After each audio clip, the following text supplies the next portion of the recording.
வணக்கம். மாலை முரசு செய்திகளை விரிவாக பார்ப்பதற்கு முன்பாக முதல் தலைப்புச் செய்திகளை பார்க்கலாம்.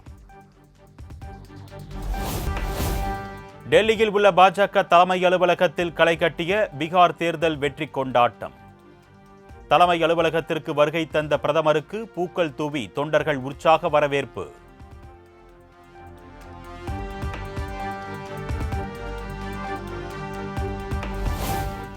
பீகாரில் நாங்கள் வாக்குகளை திருடவில்லை, மாறாக மக்களின் மனங்களை மட்டுமே திருடினோம். ராஷ்டிரிய ஜனதா தளம் தலைமையிலான காட்டு தர்பார் மீதான மக்களின் கோபமே எங்களின் வெற்றி என்றும் பிரதமர் மோடி பெருமிதம்.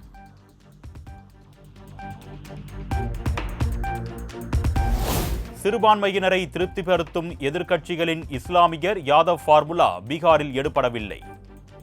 இது ஜனநாயகத்திற்கு கிடைத்த மகத்தான வெற்றி என்றும் டெல்லி பாஜக வெற்றி கொண்டாட்டத்தில் பிரதமர் மோடி நெகிழ்ச்சி.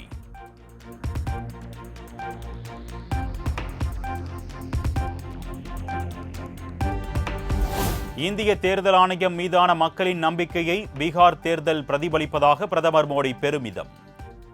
எஸ்ஐஆர் நடைமுறைக்கு இளம் வாக்காளர்களிடம் அமோக ஆதரவு கிடைத்திருப்பதாகவும் பேச்சு.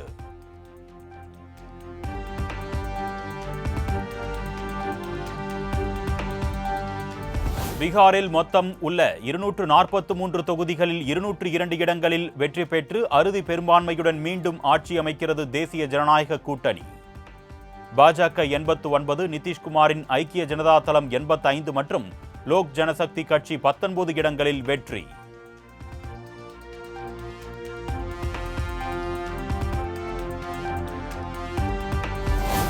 பீகாரில் மீண்டும் ஆட்சி அரியணையில் அமர்கிறது பாஜக தலைமையிலான தேசிய ஜனநாயக கூட்டணி. 10வது முறையாக பீகார் மாநில முதலமைச்சராகிறார் நிதிஷ்குமார்.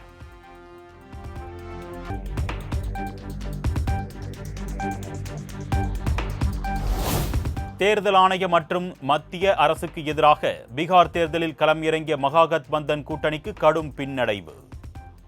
ராஷ்டிரிய ஜனதா தளம், காங்கிரஸ், கம்யூனிஸ்ட் கட்சிகளுக்கு 35 இடங்களில் மட்டுமே வெற்றி.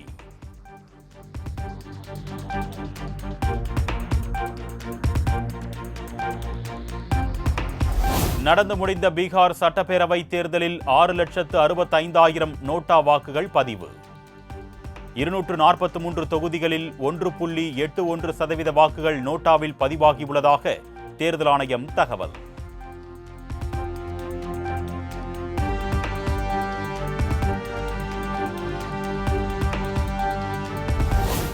வளர்ச்சியடைந்த மாநிலம் என்ற பீகார் மக்களின் நம்பிக்கை நிச்சயம் வீண் போகாது.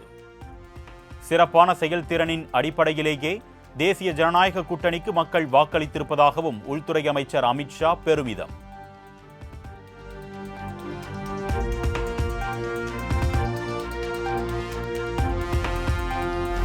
பீகார் தேர்தலில் தேசிய ஜனநாயக கூட்டணிக்கு வாக்களித்த மக்கள் மற்றும் பிரதமர் நரேந்திர மோடிக்கு முதலமைச்சர் நிதிஷ்குமார் நன்றி. இந்தியாவின் மிகவும் வளர்ந்த மாநிலங்களின் பட்டியலில் பீகார் விரைவில் இணையும் என்றும் நம்பிக்கை.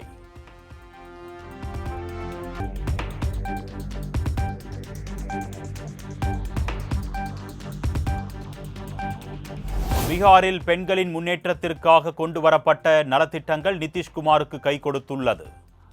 10வது முறையாக முதலமைச்சர் நாற்காலியில் நிதிஷ்குமார் அமரப்போவது சாதாரண விஷயம் அல்ல என்றும் ஜம்மு காஷ்மீர் முதலமைச்சர் உமர் அப்துல்லா பெருமிதம்.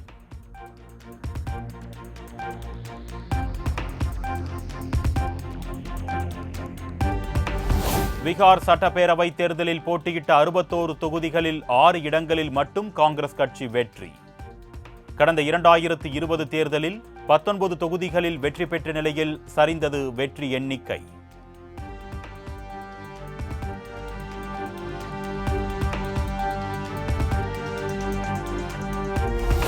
பீகார் வரலாற்றில் 2வது மிக மோசமான தோல்வியை பதிவு செய்த காங்கிரஸ் கட்சி 2010 சட்டப்பேரவை தேர்தலில் 4 தொகுதிகளில் வெற்றி பெற்ற நிலையில் தற்பொழுது 6இல் மட்டுமே வெற்றி.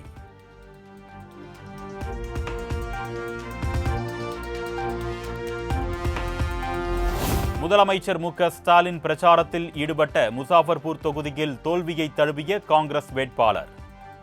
ராகுல் காந்தியுடன் இணைந்து பிரச்சாரத்தில் ஈடுபட்ட தொகுதியில் பாஜக வேட்பாளர் ரஞ்சன் குமார் வெற்றி.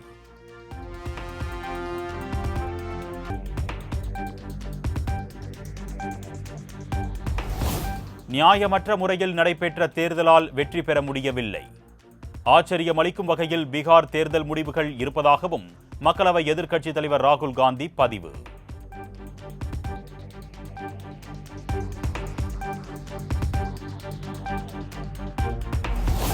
பீகார் தேர்தல் முடிவுகளை காங்கிரஸ் மற்றும் இந்தியா கூட்டணி கட்சிகள் மிக ஆழமாக மதிப்பாய்வு செய்யும்.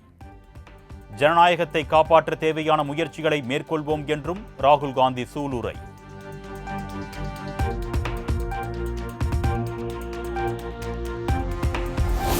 ஜனநாயகத்தை பலவீனப்படுத்தும் சக்திகளுக்கு எதிரான தங்களின் போராட்டம் தொடரும்.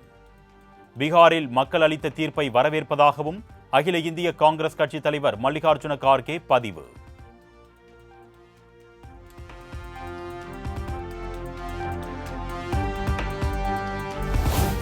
பீகார் மாநிலத்திலும் வாக்கு திருட்டு அரங்கேறியுள்ளதாக கர்நாடக முதலமைச்சர் சித்தராமையா விமர்சனம். தேசிய ஜனநாயக கூட்டணி பெரும்பான்மை பெற்றது குறித்து கருத்து சொல்ல விரும்பவில்லை என்றும் பேட்டி.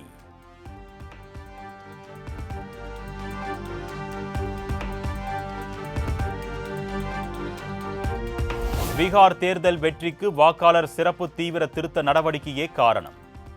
பெரிய அளவில் சதி செய்து பாஜக வெற்றி பெற்றிருப்பதாகவும் சமாஜ்வாதி கட்சி தலைவர் அகிலேஷ் யாதவ் விமர்சனம்.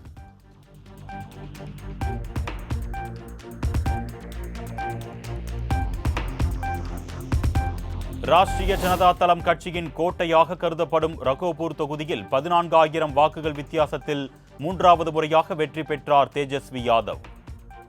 கடந்த 2020இல் இதே தொகுதியில் 38,000 வாக்குகள் வித்தியாசத்தில் வெற்றி பெற்றிருந்தார் தேஜஸ்வி என்பது குறிப்பிடத்தக்கது.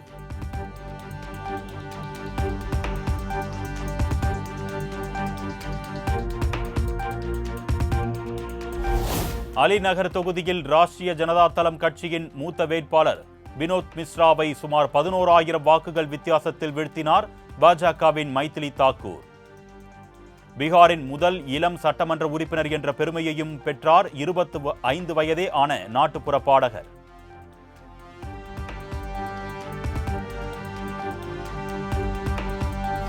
பீகார் தேர்தலில் 29 தொகுதிகளில் போட்டியிட்ட அசாதுதீன் ஓவைசியின் ஏஐஎம்ஐஎம் கட்சி 5இல் வெற்றி.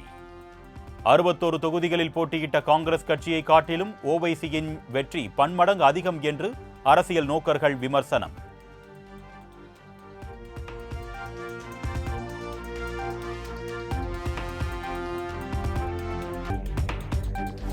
பீகாரில் 28 தொகுதிகளில் போட்டியிட்ட சிராக் பஸ்வானின் லோக் ஜனசக்தி 19 தொகுதிகளில் வெற்றி.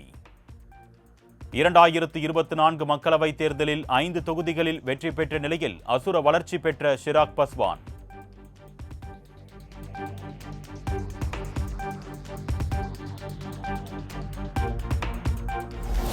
பீகார் தேர்தலில் மண்ணை கவ்வியது பிரசாந்த் கிஷோரின் ஜன்சுராஜ் கட்சி. பல்வேறு மாநிலங்களில் தேர்தல் வியூகம் அமைத்துக் கொடுத்தவருக்கு சொந்த மாநிலத்தில் தோல்வியை பரிசளித்த மக்கள்.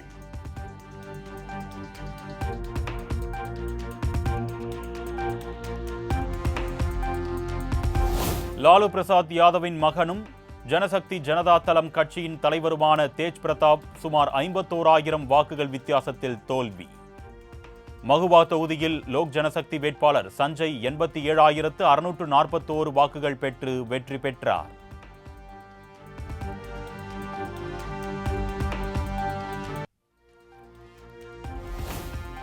ஜம்மு காஷ்மீர் மாநிலம் பட்காம் தொகுதி இடைத்தேர்தலில் தோல்வியை தழுவியது உமர் அப்துல்லாவின் தேசிய மாநாட்டு கட்சி. 1957 முதல் வெற்றியை மட்டுமே சுவைத்து வந்த தொகுதியில் மக்கள் ஜனநாயக கட்சி வேட்பாளர் சையத் முன்தாசிர் முதலாக வெற்றி.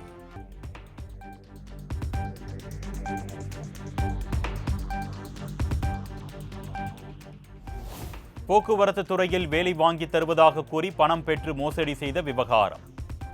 ஜாமீன் நிபந்தனையில் தளர்வு கோரி முன்னாள் அமைச்சர் செந்தில் பாலாஜி தாக்கல் செய்த மனுவுக்கு பதிலளிக்க அமலாக்கத்துறைக்கு உச்சநீதிமன்றம் உத்தரவு.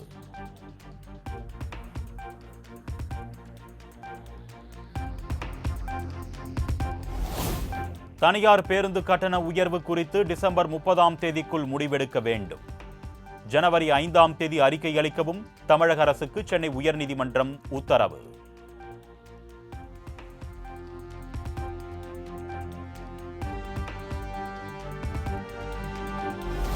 திருவள்ளூர் மாவட்டம் திருத்தணியில் வருவாய் கோட்டாட்சியரிடம் விவசாயிகள் வாக்குவாதம். கரும்பு கொள்முதல் செய்யாமல் தாங்கள் அலைக்கழிக்கப்படுவதாக கூறி முழக்கம் எழுப்பியதால் பரபரப்பு.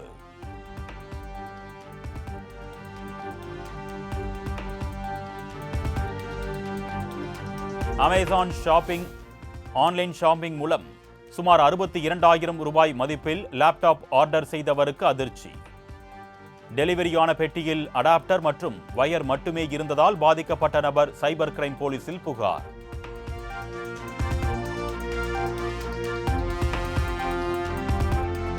காஞ்சிபுரம் காமாட்சியம்மன் கோவிலில் விமர்சையாக நடைபெற்ற பால்குட அபிஷேகம்.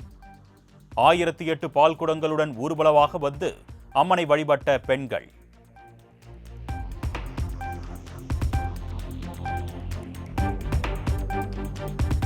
நாகர்கோவிலில் உள்ள பிரசித்தி பெற்ற கிறிஸ்து அரசர் தேவாலய ஆண்டு திருவிழா. கொடியேற்றத்துடன் தொடங்கிய விழாவில் திரளான கிறிஸ்துவர்கள் பங்கேற்பு.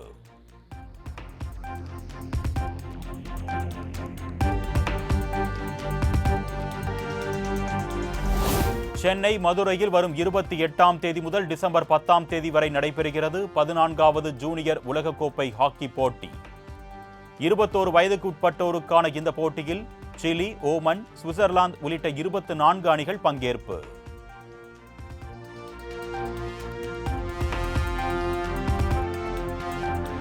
ஜூனியர் உலகக்கோப்பை போட்டிக்கான இந்திய ஹாக்கி அணி அறிவிப்பு. சண்டிகரைச் சேர்ந்த ரோஹித் தலைமையில் 19 பேர் கொண்ட குழு இன்று மாலை சென்னைக்கு வருகை தர இருப்பதாக தகவல்.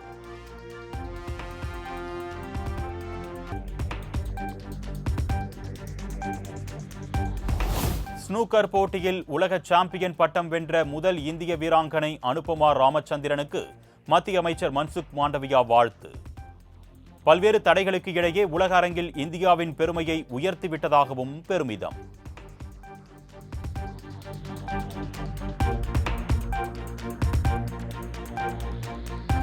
இலங்கைக்கு எதிரான 2வது ஒருநாள் போட்டியில் பாகிஸ்தான் அணி வெற்றி. 3 போட்டிகள் கொண்ட தொடரில் முதல் போட்டியில் 6 ரன்கள் வித்தியாசத்தில் வெற்றி பெற்ற நிலையில் தொடரை கைப்பற்றியது பாகிஸ்தான்.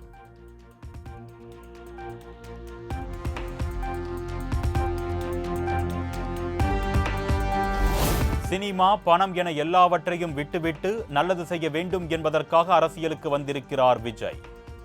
அரசியல்வாதிகள் நடிக்கிறார்கள், நடிகர்கள் அரசியல் செய்கிறார்கள் என்றும் நடிகை ரோஜா சுவாரஸ்ய பேச்சு.